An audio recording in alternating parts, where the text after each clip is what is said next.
This is the Emergency Medical Minute.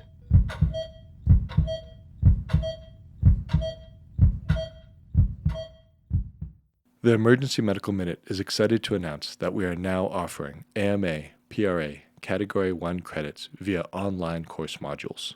To access these and for more information, visit our website at www.emergencymedicalminute.com/CME-courses, or simply click on the link in our show notes and create an account.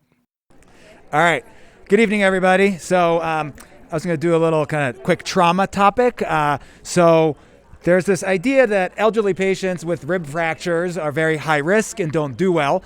And, the concern is that when old people have multiple rib fractures, they're not going to breathe well. They're going to get atelectasis, pneumonia. They're going to end up in respiratory failure. So there's guidelines that say that over the age of 65, if you have 2 or more rib fractures, you need to be admitted to the ICU.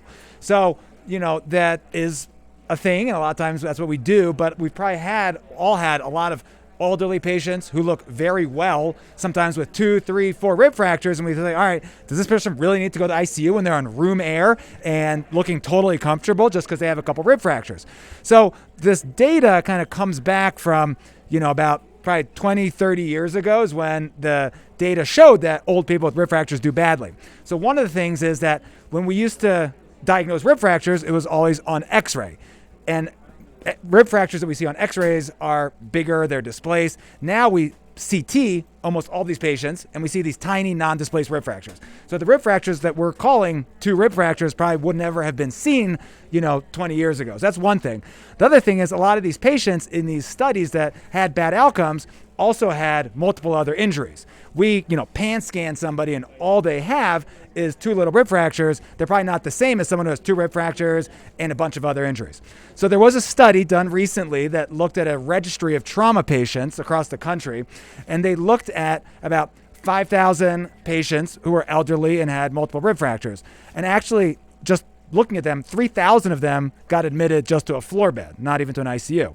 And then of those patients, of the 3,500 who got admitted to the floor, only 1%, about 38 of them, had an unexpected transfer to an ICU. So 99% of the elderly people with 2 or more rib fractures who went to the floor did fine. So that's kind of what makes sense. And, so we should not get really worried if we send a 70-year-old with 2 rib fractures to the floor if they otherwise look great, if that's the decision that we make when we admit the patient. So interesting kind of guidelines that might be a little outdated. Any questions about that? So if they're on, 2 liters, but otherwise look good, and they're totally isolated rib fractures, they don't have a pulmonary contusion, they don't have a pneumothorax, they don't have a bunch of other injuries, it could be reasonable still, potentially. If they're on room air, probably very reasonable. Cool. All right, thanks, guys. Have a good night. All right, guys. Hello, EMM listeners. We are dedicated to providing you with high-quality educational content free of charge and without ads. As a nonprofit organization, we rely solely on donations.